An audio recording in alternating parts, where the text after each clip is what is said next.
Hey guys, it's me Edgar here to do my review on the one-shot Bleach chapter, or should I put it, chapter 687. Yeah, let's just put it that way, because this one is just feels like a completely just a continuation what we left off. It feels like Kubo just picked off what he last started on this story, and oh my God, this shit was so goddamn good. It was so goddamn good. It was so good. Anyway, I gotta talk about this, and we're breaking it down bit by bit, and we're gonna talk about the important stuff in this chapter, and just, yeah. So, the manga chapter pretty much opens up on a narration about two goldfishes, and they were circling around one another, and long story short, the person that's narrating pretty much said one of them died and he's glad that one of them died, but besides of that honky-dory shit, that was a little weird, and I was a little bit like, okay, where is this leading to? Anywho, Ichigo's son gets up and he gets out of here, and he pretty much meets up with one of his friends, and he's just goddamn. And they go in one of the graves area, I think, and he does something. And I'm like, oh, this is going to be quite interesting. I bet Ichigo is going to be well pleased on that. He opens a fucking door by using some type of magic. And then after that, I'm assuming he goes in. We go to Rukia's daughter, and she's training with her master, and it's just so good to see them. And I'm like, oh, I literally just smiled every bit of it. I'm like, this is just cool in every way. And you see this beautiful panel, Rukia's daughter, Ichigo. And, oh my God, it looks gorgeous. I love it where Kubo improved his artwork.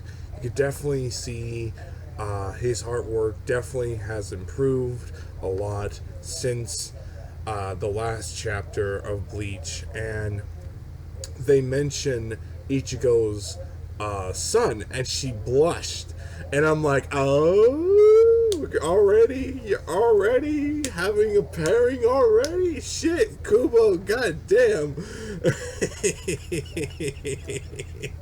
And we go back towards Ichigo and Rukia and yours truly, Renji, and he's calling Ichigo, and they're having a good conversation one another, and they're in a cell phone, and I'm like, holy shit, they're having cell phones that you could see in your regular store in a cell phone shop, and I'm like, oh my God, it looks fucking awesome. And they're talking about their mission, whatever, and also talk about some other crap that honestly, it was so goddamn cool and awesome, and it just, man, it makes me happy. It makes me really happy just to see these characters come back. And we have yours truly, Ichiga. I think I'm saying her name right again. If not, please correct me if I'm wrong. Anyway, she hears about what's going on, so she follows her dad, and Renshi and Ichigo and the rest of some of the Soul Reapers, they're having a meeting, and they introduce one of the new members, and I'm just like, oh, that's kind of cute. A little interesting character, and they do show what she's capable of, and I'm like, I see what you got from that shit. I see what you took from that idea, that pose, that little type of, what's that word? That style of direction where you're gonna go with that character, and yeah, we'll talk about that later. So Ichigo pretty much is just watching this whole thing, just spying everything, and After that, she sees a hollow type kaiju monster, and it's right next to Ichigo and Renji, and she yells to her father to look out, and it knocks him down. Ichigo sees it, pulls out his sword, not even a second, and just slices him up.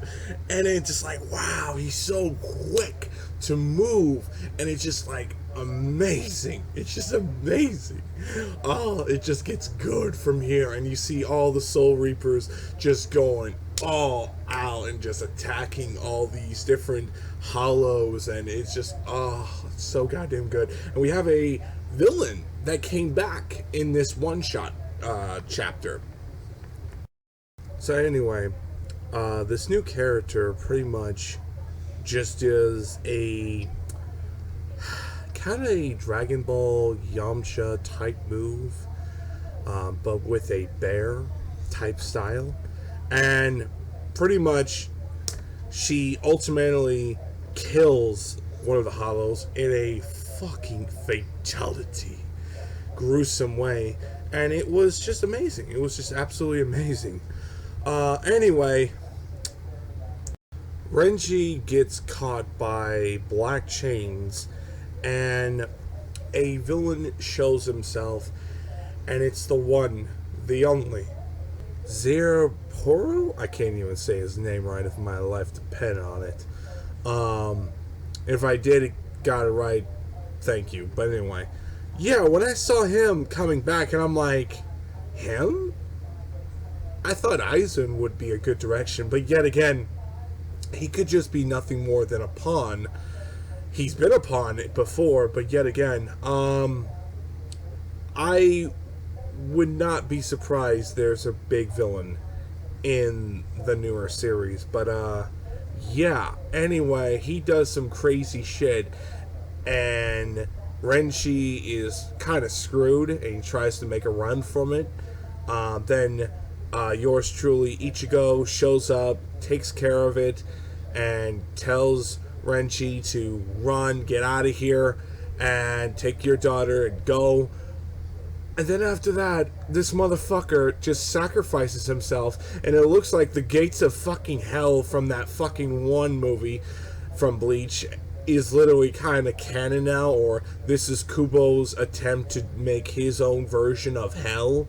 And, you know, he does speak about hell a lot in this chapter, so I'm thinking, okay, if we're gonna do this hell type storyline, then either the reverse hell storyline is not canon, and we're gonna make our own version, which that could explain a lot, and that wouldn't make a lot of sense, or we're gonna make that canon, and we're gonna make that expanded upon, whichever.